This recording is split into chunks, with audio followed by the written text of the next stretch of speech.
it would be that mindfulness and meditation bit. I think that ability to clear the negative and distracting thoughts, Tim referred to it as flushing the nonsense. I was generally pretty driven and generally pretty open to sort of trying some new things. And I think from a mindset perspective, I generally had a decent degree of, I guess, resilience in terms of being able to keep going. But it wasn't until very recently that I understood that ability to get that purge valve, to be able to clear your mind and to focus on some things.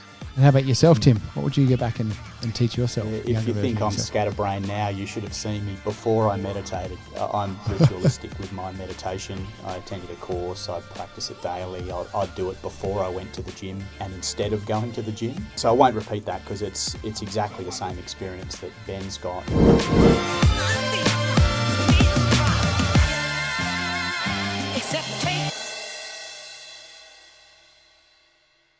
Thanks so much, everyone, for coming back to The Few with Bill and Sean. Wow, it's been a long COVID break on this one, Sean. It has indeed, mate. A few months and back into it. Feeling a bit rusty, but no, I'm sure we'll get straight back into it and back on the bike. Yeah, they're talking about COVID, how you've got this, it does some sort of permanent neural damage to your long-term memory. And I just had it. I'm like, as the intro stopped, I'm like, what's the podcast called again? I know what it is. I can see the sign, but I reckon there's this whole neural damage issue going. I'm going to blame it on COVID anyway. So could be age, mate. It could be age, but you know. Well, that's true. That's true as well. Really excited about our guest today. This is a podcast we have tried to string together for months and months. The diaries haven't really worked for anyone. They've locked themselves away over in WA, so probably didn't really want to talk too much to us anyway. Given that it was may as well be Ukraine, that far west. But I think, mate, we're going to get a lot out of today's podcast. So let's welcome our guests today, two veterans of the Australian Army, two officers from the Special Air Service, the SASR, MBA grads, qualifications up the yin yang, travelled all over the world, both living their true life purpose. Let's welcome Ben and Tim onto the show today. Thanks, guys, for making time to talk to Sean and myself. Welcome, guys. Thanks, Sean. Thanks, Boo. Thanks, Sean. So, tell us what it's been like, guys. Have you had to be resilient over in Western Australia? You've kind of cordoned yourself off from a lot of the world for a long time. What was it like living in the bubble?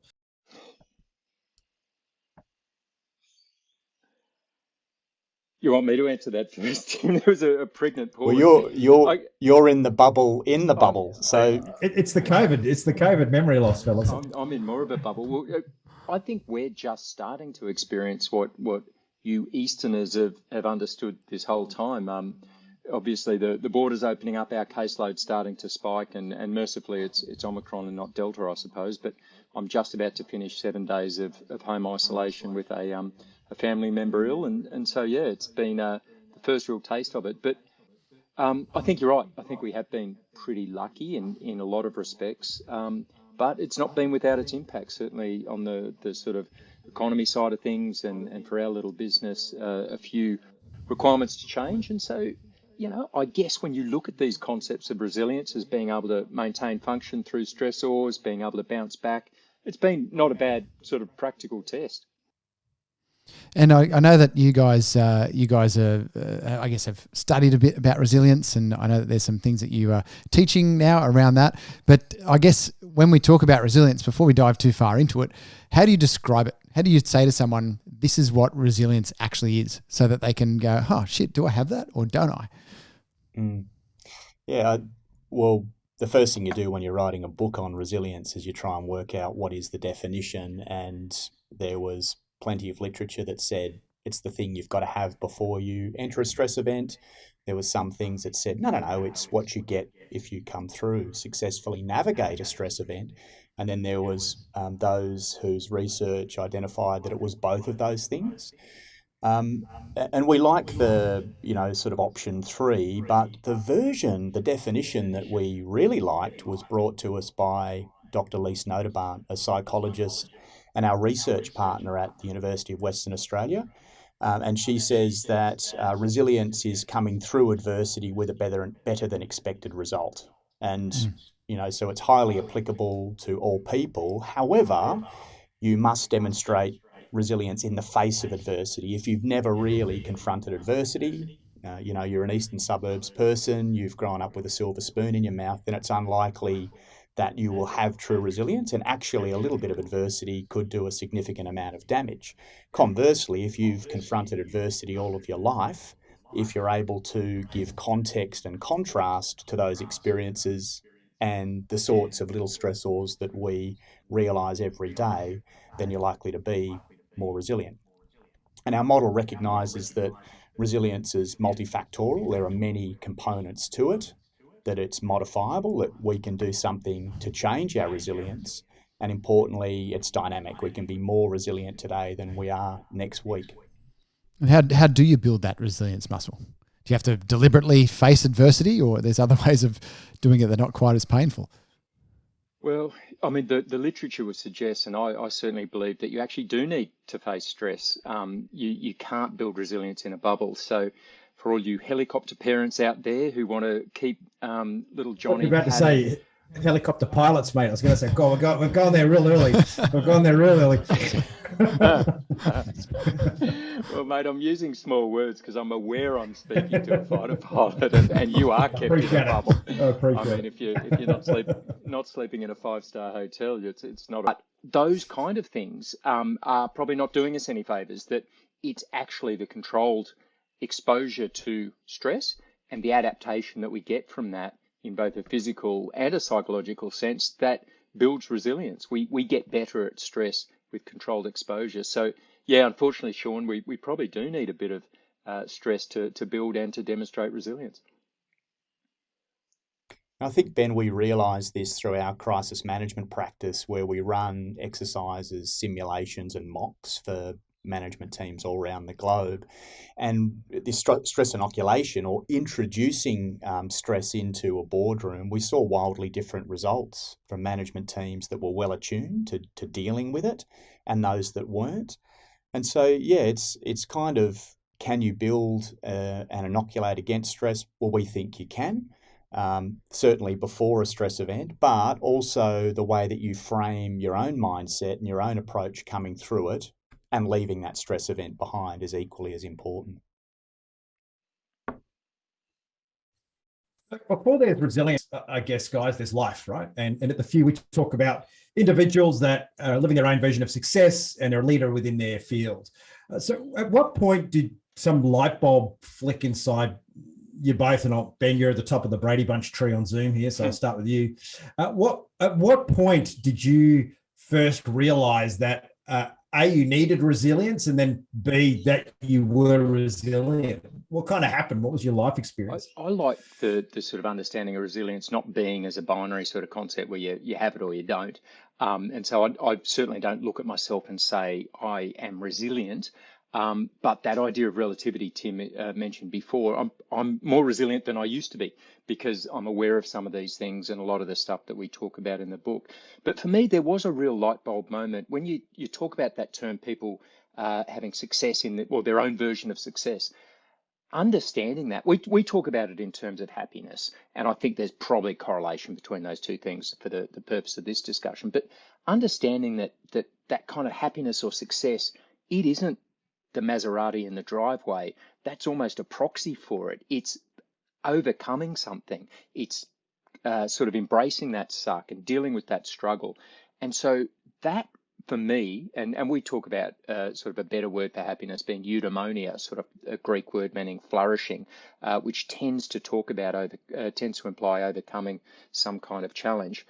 That to me was a bit of a light bulb moment, that it's not the outcome, it's actually the process. And I think as we look at that in all the struggles we face, with that lens of sort of building resilience through struggle and achieving something by facing a challenge, that was a light bulb moment for me, that this is the good stuff. The journey and the struggle is actually what it's all about. It's not the Maserati or the riverside house at the end.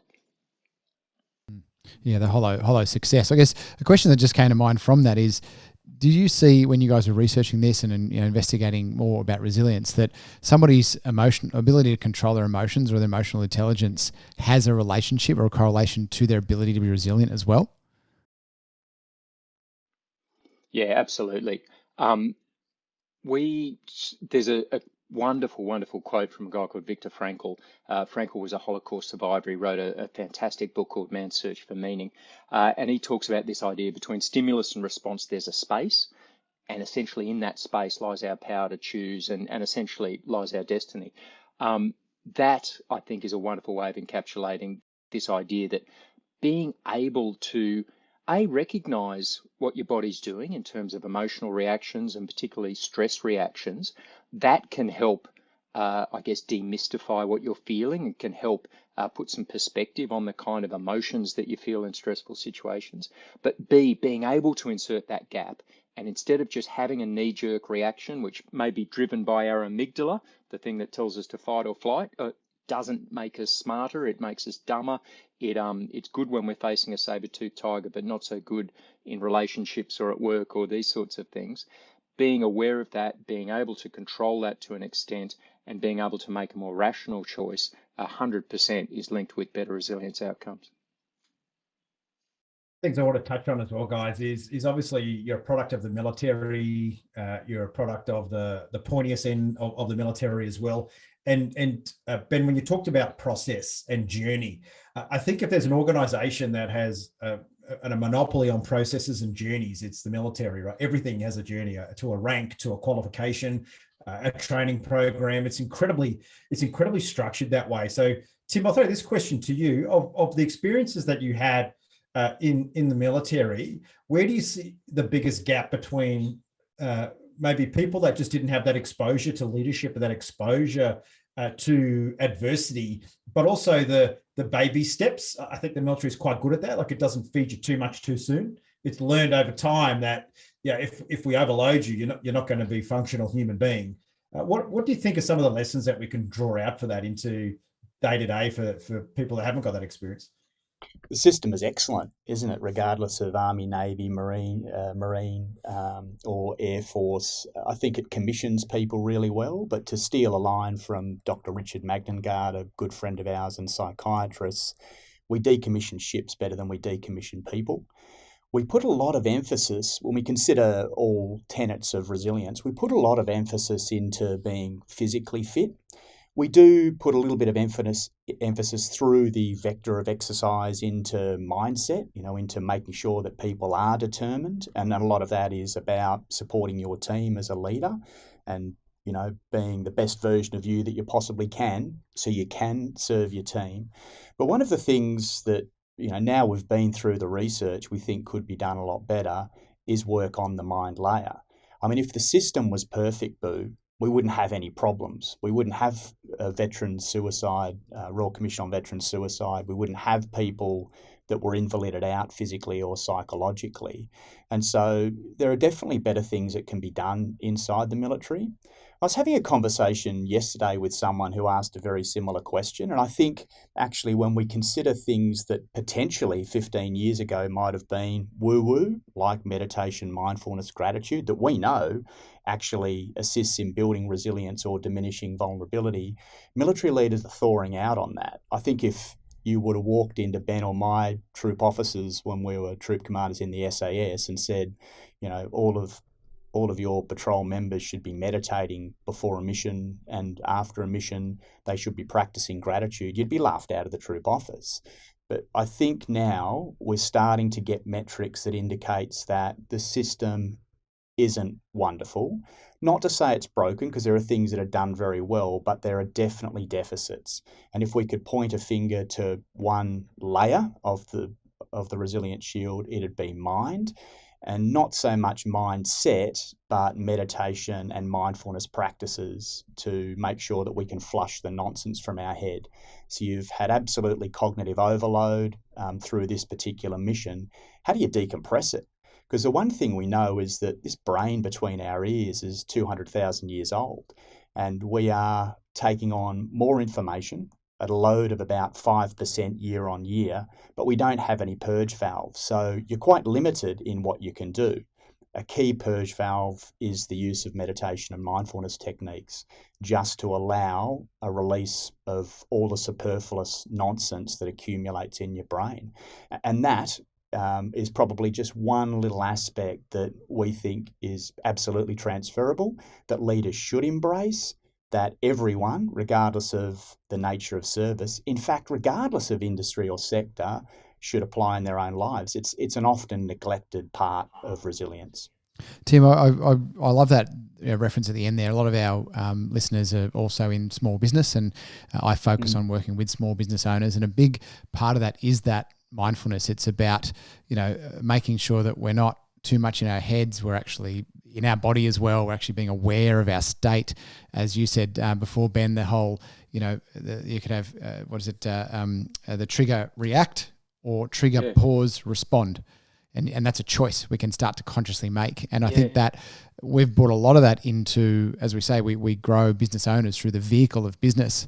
We're not actually growing businesses, we're growing the people. And that has to start with their emotional IQ, about their ability to be mindful, to be present, because running a small business, particularly with challenges that have happened with things like COVID and, and impacts of being shut down or not having revenue, or as you said earlier, big hits of revenue like we've had as well in our business, that creates a heck of a lot of stress for people. And that release valve, and I've seen it in my own life as well, is a lot more mindfulness, a lot more being in the body, and things like meditation and stuff, which 10 years ago, as you said, if you said that to your mates at a pub, they'd be like, what's wrong with you, buddy? Have another beer, but it's become such a prominent and I suppose normal element that people, I feel, can get such a strong benefit from. I agree. And certainly for us, coming from kind of the biggest institute, or one of the biggest institutions in Australia in the military, to now being in a small business and running it ourselves, absolutely there's stressors that we never would have expected or encountered in the sheltered workshop of defence. But there's also all these amazing little opportunities to have these things you can be grateful for. I mean, the ability, a silly example, to do a little office refit and get something that everyone in the office really likes to come into work to, and they've got say in it and that sort of thing. The ability on a Friday afternoon with not much work on to go for a team lunch. There's a lot of this kind of dynamism and autonomy that you get in a small business. And I find for me anyway, if I'm aware of that and I'm present and I'm realizing what a gift this is, then that is a wonderful thing for my mind layer, for my well-being, for my resilience. And it's something that I think, unless you're attuned to it, it can be easy to miss. You miss those opportunities along the way, and it can be a vicious circle in that respect. You just get spun up and spun up. The other way, if you're noticing and taking advantage of these things, can be this wonderful virtuous circle, because you see those opportunities more frequently and you start to enjoy your life a bit more. And I'd say that probably has an impact on your team too, doesn't it? If you've got a team that has this ability to bond, and we ran an event a few weeks ago in Cairns, and on the day after the event, before everyone got on the planes, we went and had a team breakfast for about 90 minutes or so. We talked about our experiences and what we really got from that event and the experience. We do that as much as we can. We connect as a team. What I've seen though is when some sort of adversity hit, the team came together, and the resilience of the team as a group was much, much higher than if people are just there doing a job, get in, here's your freaking checklist of what you do every day, and get to it, because that level of resilience seems to me to be very low in those instances. Yeah, I mean, the currency or the dividend between a leader and the followers is trust. The one thing we know about putting these teams into simulated stress events is that dividend of trust is built quicker through the course of a crisis, an emergency, or an incident. And you can still simulate it. It doesn't have to be a real event. So there's great opportunity in making sure that teams are prepared, that dividend is getting richer. And, there's real colour in it, so that, if when the time comes, you're able to execute with a bit more excellence than you had before. I was going to pick up also on something that Ben was talking about on the meditation specifically. I mean, meditation or mindfulness techniques does not have to be a formal meditation course. Mindfulness, or things that are meditative, is just removing the 4 to 7 things that we are constantly thinking about down to one. So it could be playing a musical instrument, or downhill mountain biking, or for young kids, colouring in or singing karaoke.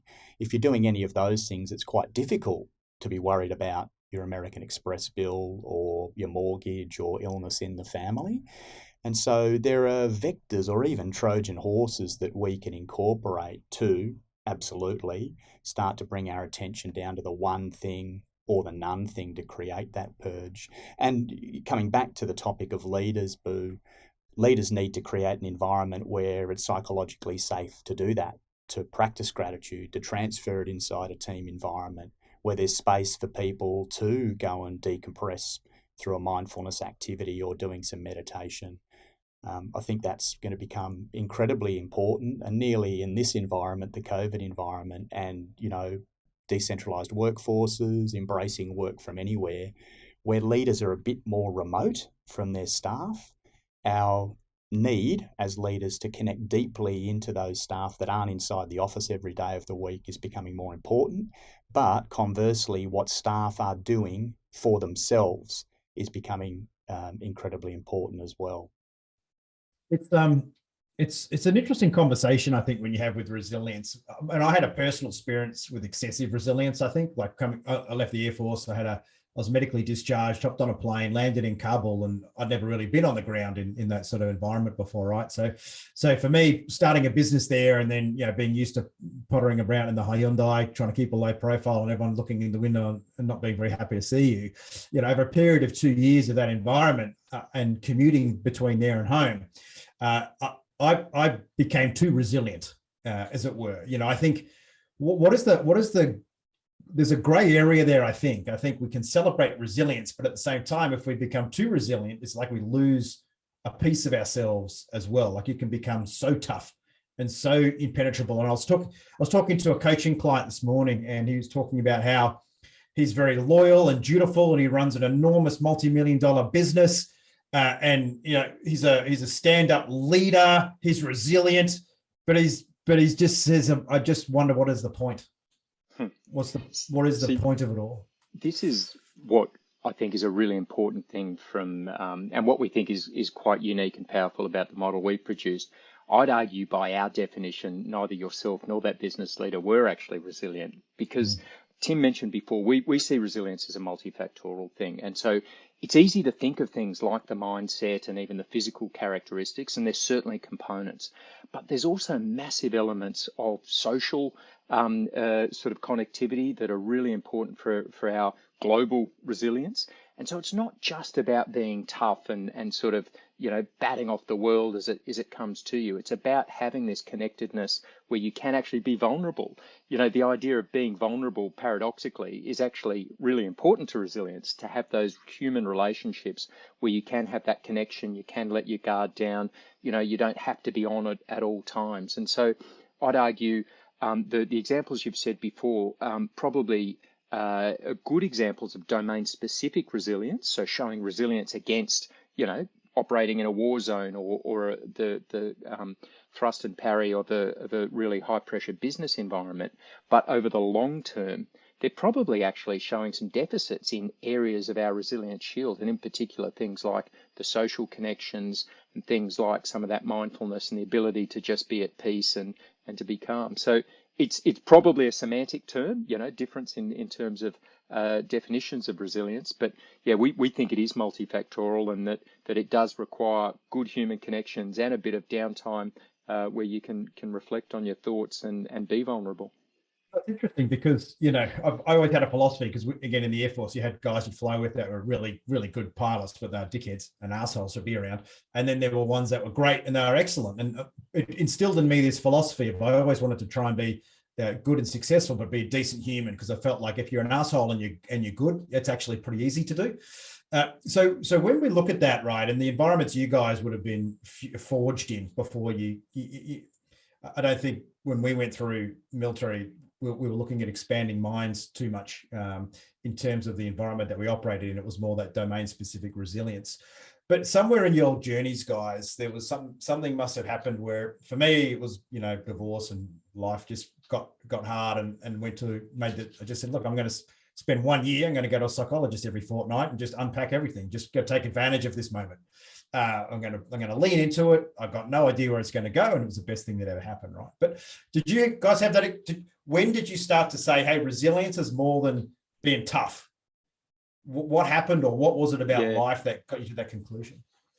I mean, maybe I start, and I know Tim's got perspectives on this, but I mean, that was the catalyst for writing the book. You know, we had seen both in the moment, in specific incidents in Afghanistan, but also in the aftermath of those, that these so-called tough people, and we all thought we were pretty tough, were having these really different reactions to the kind of stressors. And that was for me the catalytic moment where we thought it's got to be about more than just being able to walk with a heavy pack on your back, or having that sort of strong mindset. And that was really brought home with my brother and the third co-author, Dr. Dan Pronk, and some of the post-traumatic stress issues he faced. And it really personalised it for me. So for us, or for me anyway, it was seeing those things and really questioning, well, what were those constituent elements of resilience and how can we get better at them? And I'm ashamed to say that my on-ramp into it was complete ignorance. I thought because we'd undertaken the same training, bio-value, we were ostensibly looked identical, we had the same equipment, we followed the same doctrine, that we should all just respond the same. And I think, again, converting this into our corporate work with management teams in simulated crisis management environments, we just saw this ostensibly wasn't the case. And the conversion was in the workshops that we started running for resilience. Spearheaded by Dan and Ben, we started to essentially run the methodology before we started writing the book, and it resonated. It was third party validated. People were coming up and saying, wow, that's incredible. We've been doing moving meditation on the mezzanine level on Mondays, but you've now just given me a whole new perspective on the other things that I could be doing in my life to diminish my vulnerability or be more resilient. And so we took a lot of heart from that. And then when we burrowed into the literature, we saw the rationale. I mean, you'll remember any number of sporting events, but one for me that stood out was Glenn Maxwell winning a one-day international for Australia a couple of years ago, and the next day he's on mental health leave. It's nearly irrational that this guy, physically at the peak of his performance, professionally has done an incredible job through that game, but the next day he's on mental health leave. And it wasn't until we started to peel through all of the research that we absolutely got it. And importantly for us, writing the book, the sort of part two, converting the workshops into the book, we didn't want to say once upon a time, we served in the SAS regiment, these are the things we did and you should do them too. Because there's plenty of good examples where guys and girls that have served in the unit have had their struggles. And so we took the model, which recognises the importance of an innate layer, mind, body, social and professional layers of a resilient shield. And we threw it to Dr. Lise Nodabart at UWA and we said, break it. We really want you to challenge this, look at it critically and work out whether it's credible or not. And we're delighted to say that she came back and said, wow, yeah, it's validated. The model works wonderfully well. And then sitting alongside that, maybe Ben will talk to the survey, was our ability for people to assess how resilient they are, to create a benchmark. That also has been a crucial part of our research work that enables us to cut demographics in different ways, to work out by gender, by geography, by age, by type of resilience, by the tenet of resilience. What does our society look like? Hey Tim, you've mentioned the Resilience Shield a few times. Can you just really clearly describe what that's made up of? Like what makes up this Resilience Shield that you guys have effectively come up with and has clearly stress tested, and it's something that's adding and going to be adding value to a lot of people. Yeah, so the innate layer is part nature, part nurture. It recognises that in our upbringing, we all have some level of resilience. The mind layer, the first truly modifiable layer, recognises the importance of mindset, the view you take on things and on life, your ability to be determined, to be gritty, but also mindfulness and meditation to get rid of the 34 gigabytes of information we're consuming a day into our brains. The body layer, not startlingly, sleep, diet and exercise, with sleep the absolute superpower out of those healthy trinity. And everyone will nod their head in agreement when you talk about sleep, diet, and exercise, but they're actually the first three things to go when we encounter a stress event. A social layer, which recognises the importance of our social support networks, the people that are there for us and those that we're there with, and how we interact. How do we get the best quality of interaction out of those friends, family, and significant others? The professional layer, an ability to look at your own professional life, regardless of whether you're a stay-at-home parent or an exec on the high street, diagnose your competence, because if you're not good at your job, it's likely to bring more stress into your life, and then work an action plan for how you get better. And then our bonus layer is the adaptation layer, which recognises that, a little bit like Boo in Kabul, if you're broadly resilient across all of the other layers of your resilient shield, adaptation recognises your ability to do things that you never thought you'd be able to do, to address the unknown and unknowable. Ben likes to use the example, confront the zombie apocalypse with all of those skills and knowledge and experience that you've got and get a fantastic result.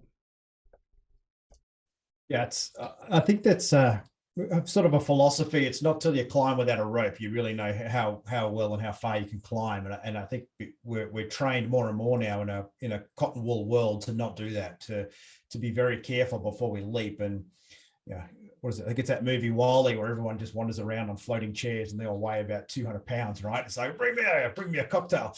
It's a worry there. I've got young kids who are coming through 12 now, and I've just was introduced to this book called iGen, where it talks about the kids that are turning 10 and 12 now. A lot of them have never read a book. They've never engaged with content in any other format other than digital. And as they move into puberty and into environments where the social construct is more important and more foisted upon them, all of a sudden it's like there's this disconnect between the ability to take anything on the chin that isn't the perfect world or what you've been reading or watching in a movie, and all of a sudden someone's mean to you, and in real life, not through a troll or they kind of know that the synthetic world is all. If someone says something nasty to you on social media, it doesn't mean anything. Everyone's they're getting there now, but to have it in real life, it's just like, oh my gosh, what? Do you have any insights into where resilience is going as the first world starts to just, I guess, become more woke and gentle? How does that affect resilience? Yeah, I reckon that's an interesting question and something we talk about a fair bit. I think it is easy for every generation to look at the next one and say they're not resilient, they're not like we were back in the day. And I certainly remember very distinctly seeing one of the last selection courses that I worked on as an instructor, SAS selection courses, which it's a pretty, clearly a pretty brutal course. In fact, it's almost as tough as Ant Middleton makes it out to be on Channel 7 each night. But regardless, it's pretty grueling. It's designed to be. And I remember at the start of this, the candidates have rocked in and they're all whatever gen they are, millennials, I guess. And, they were on their phones and they were doing their hair and they were, taking selfies and tweeting and posting, and it sounds like Boo. And I remember smiling and just thinking this course is going to eat you alive, young ones. But sort of about 48 hours in, stripped back the veneer, and they were the same tough, sort of hardcore Australian soldiers that course has always attracted and sort of put through. So I'm bullish. I don't think that we've got this sort of generational difference, but two caveats to that. One is that point about needing stress to build resilience. I do think that by virtue of us living in such an amazing, blessed, protected environment, we are robbing some of that. And I think your point, Boo, is a really good one, that I think the more time we spend in a curated and confected online world, and the less time we spend from the metaphorical and literal dirt and snails, then the kind of less we're building resilience in those critical early years. And the second thing, which I'm really concerned about, is our tendency to flee to victimhood so quickly. And I think we see that in a lot of different quarters, that the second an adversity comes up, there can be a tendency to say, "Oh, I'm the victim here, and it's not fair," and that's sort of like you say, some of those kind of wokeisms. It's easy to run to those. In some cases, 100% they're justified, and we're getting some really good attention on some age-old biases and that sort of stuff. But we still want to be able to deal with this kind of unpredictable and vexing world. And I think the idea of resilience for us is as much about empowering people to recognise that you can climb without the rope, you can try these things, that you can fall and it won't kill you.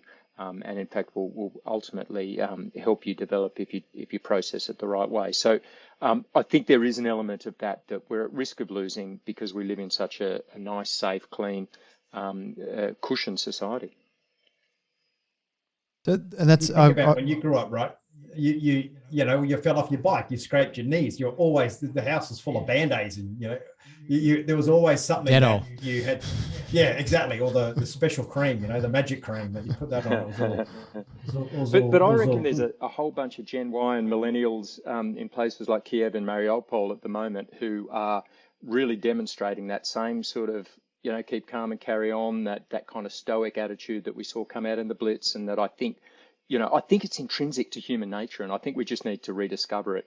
And, we're so lucky that we don't have external forces thrusting it onto us like they do in other parts of the world, that potentially we need to sort of find it a bit ourselves and like you say, scrape a few knees.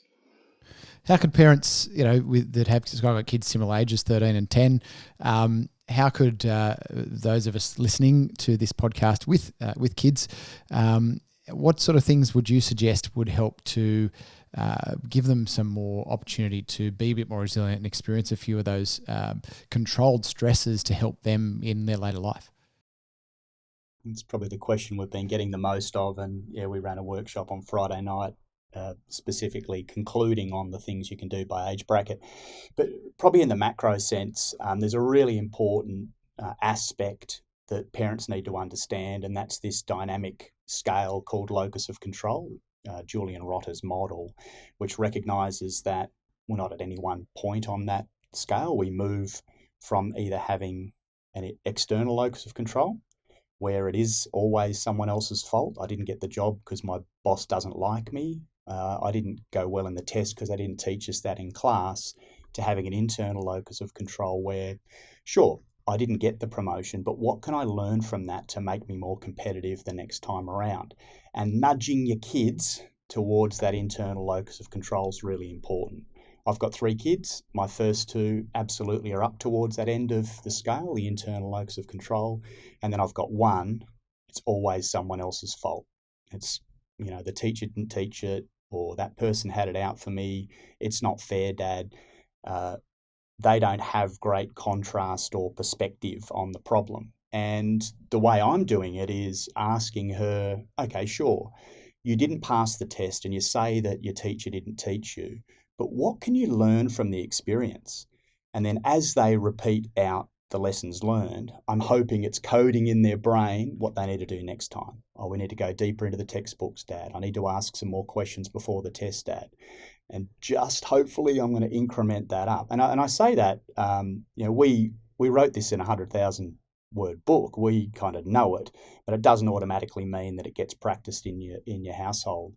But there's certainly things by age bracket that parents can do, and we can perhaps bounce through a few of those as well. But locus of control, where does your kid sit on that locus of control, and how do we push them down to that internal locus of control? Because the consequences are quite profound. Those people that have an external locus of control, where it is always someone else's fault, are more likely to be physically unwell, a cigarette smoker, and have depression and anxiety. And the more successful people in life, and there was a study on Fortune 500 companies, and their leaders typically are up at that internal locus of control. So there's a direct correlation into the quality of life, but also our success in life. It's interesting coming from this conversation. Sean works in businesses to you assure success and grow them with a success mindset. I work in performance and deep performance and how do you get more from less. You guys are very much in the resilience space, but I would be it would be really hard to pick apart a different element of this conversation. That resilience and the attributes you show there are very similar to high performers and very similar to successful business people. I mean, mindfulness, mindset, control what you can control and adapt to what you can't. All of these scenarios are really interesting, but I certainly find, probably spending 7 years now in corporate world or in performance in those areas, that ability to debrief is so easy conceptually, but incredibly hard to practice. And Ray Dalio talks about the radical transparency. He in principles of the book, but also in his business, he talks about, being radically truthful and radically transparent can radically transform your life. However, you've got to learn how to do it and practice it, because that ability for human beings to do that, I don't think is innate. That ability to deconstruct a situation and look at it and say, what did I learn from that? I know in this room, it's pretty much conditioned and routine behavior and habit, but I'm always amazed at how difficult it is for a room full of people to have that conversation. Absolutely. I'm going to add to that what you're saying there, Bill. I mean, and Tim, what you said before about that locus of control. For me, there's the victim mindset, and I haven't seen one person I've worked with that has the victim mindset that's created success. Right now, I look at my own journey, and from when I was 17, I had clinical depression for about 17 years, and my locus of control was external at that point. It wasn't until I actually took it back and I took control of that internally and said, well, no one's going to save me. No one's going to, give me a handout or whatever. I've got to do this myself. And as soon as I shifted that to being, I am the one that's creating this, and so therefore I can change it, that's when stuff started to move. So it applies across all aspects of life. Absolutely. It's like those gym t-shirts, no one cares, work harder. But my question around that conversation, Tim, that you just talking about is what is it? What are some ways that individuals or teams, and it doesn't even have to be at work, it could just be a team, it could be your family, but what are some of the barriers to having that conversation, and what can we do to help people overcome them? Yeah, back to that learning organisation. How do we, either in the family or amongst our friends or in our business, how do we become a learning organisation? I think the most succinct thing that was ever explained to us was by Wayne Jones, great mate of Ben's, also in the SAS regiments, now the CEO of iFly, the indoor skydiving. And Wayne's probably seen the worst that the world could serve up, pretty much served on every modern battlefield. He was at the Cabello massacre, where their hands were tied as hundreds of militia swept through an internally displaced persons camp and massacred people.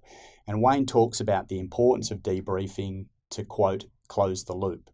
And he uses the analogy of the car crash. Like, if it was only you there standing looking at the car crash, you might not remember or recall what happened accurately, but certainly you haven't seen things from every angle.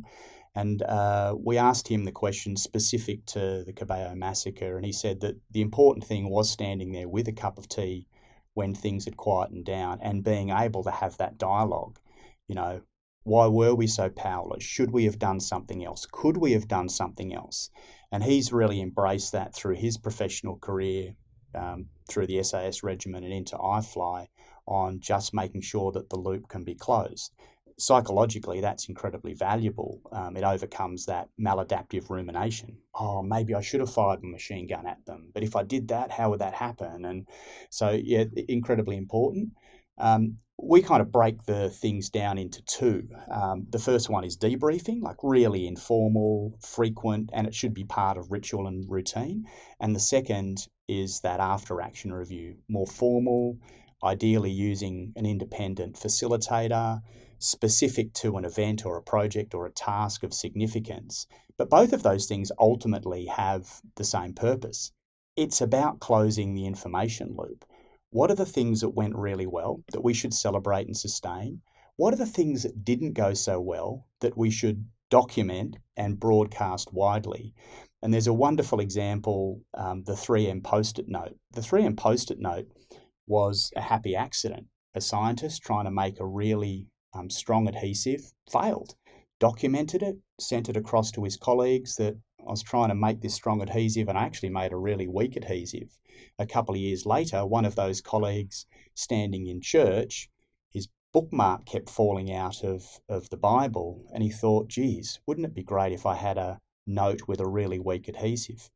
Enter the 3M Post-it note. So there's wonderful reasons and examples why we need to embrace being a learning organisation. We've just run a diagnostic over a team split between, in fact, multiple continents, but principally North America and Australia. They identify as close as you possibly can to high performance. And one of the things that binds them is tempo. Tempo is the enemy of the learning organisation. They are never able to apply that operational pause to be able to capture information and disseminate it, the things done well, the things done badly, and the things in between.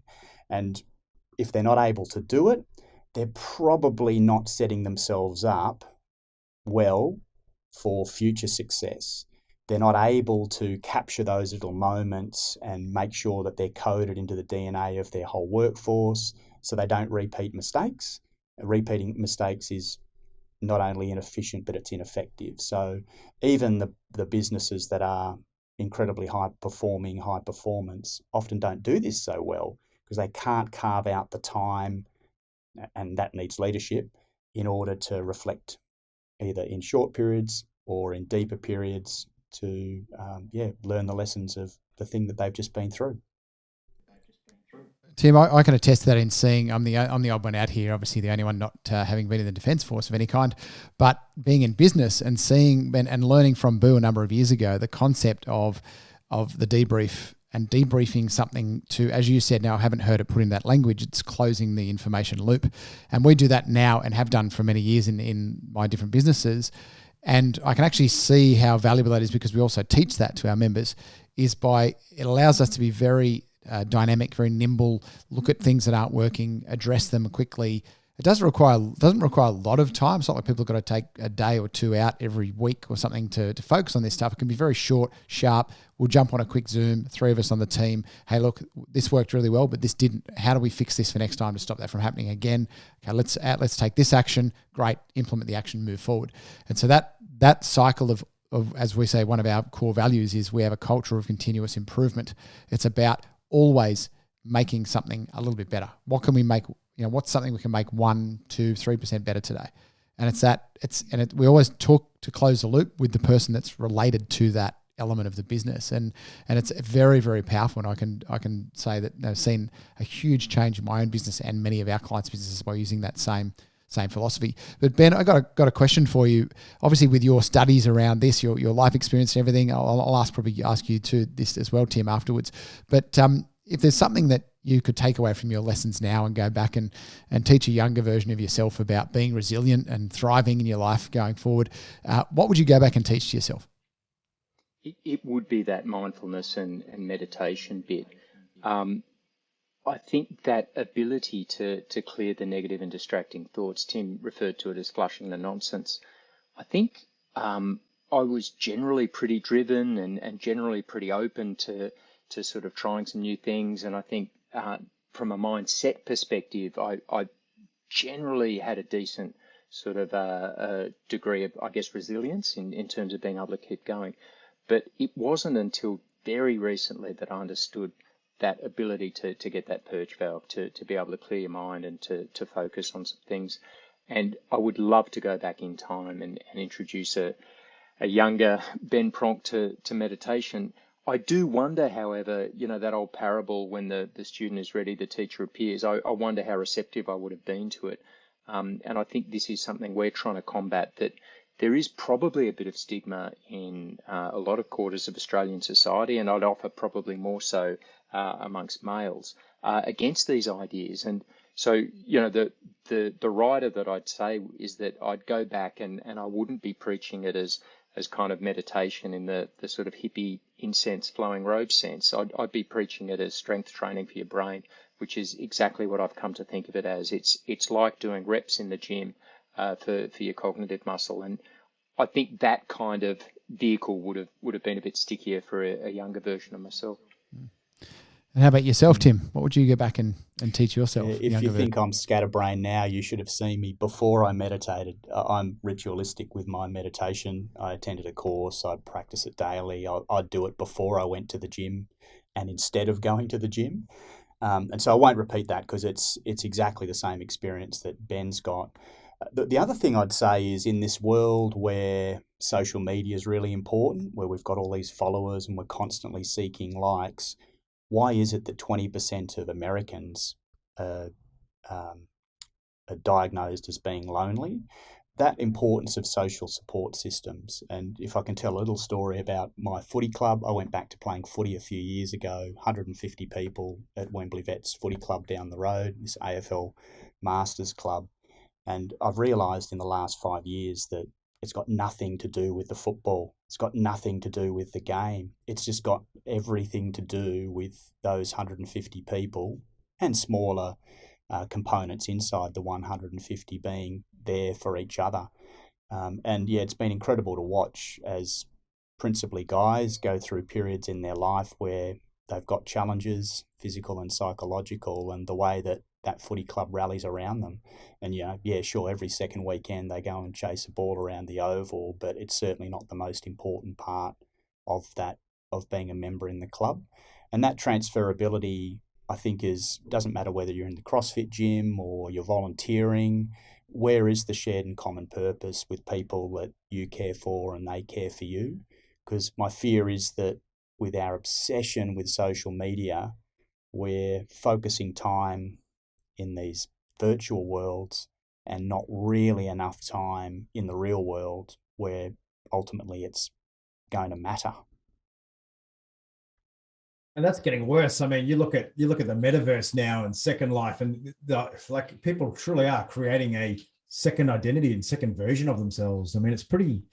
I'm in a tech incubator building an AI SaaS platform that connects debriefing to objectives, and in that group, I'm like the old dude by a mile, right? And in there, it's just like the world is going twice as fast in what's going on there, right? It's all the kids are, I call them kids, they're like in their 20s, but they're very sweet, they're incredibly kind, but to have their attention in a conversation is like really hard to get that. I mean, I'm probably the old boring dude who keeps talking garbage, but that there's so many unique. I mean, this is a totally different tangent now, but I think for our brains at our age and to truly comprehend how connected these kids are now and how the neural pathways that are being forged, that for us social media is a pain, but for them they've got like a strong muscle to handle that content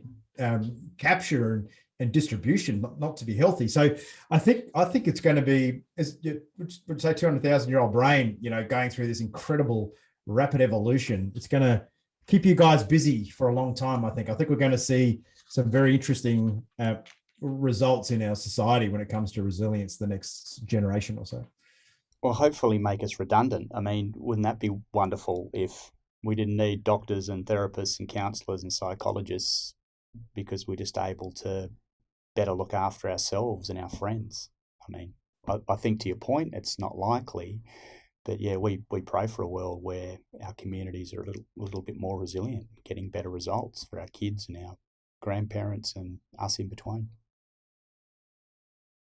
That's awesome. Awesome, guys. Thanks so much for coming onto the show. And I've been able to, I'm not much of a reader, having ADHD, but I have been able to chapter skip through Resilience Shield. And there's so much in it that it's beyond resilience. I mean, I really do think it's a read that delivers not just resilience, it does give you a framework for success as well. I think if you get into it and you really dissect it, and it's a good book because you can go as deep as you want, but you can also get some skim and some gems through it as well. You've got some index pages and some pictures and stuff. For fighter pilots, it works. Well, mate, it was written by two infantrymen, so it's not too highbrow.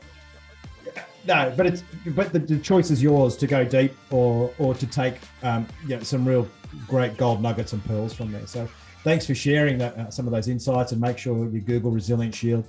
It pops up right at the top of Google. So great marketing there, fellas.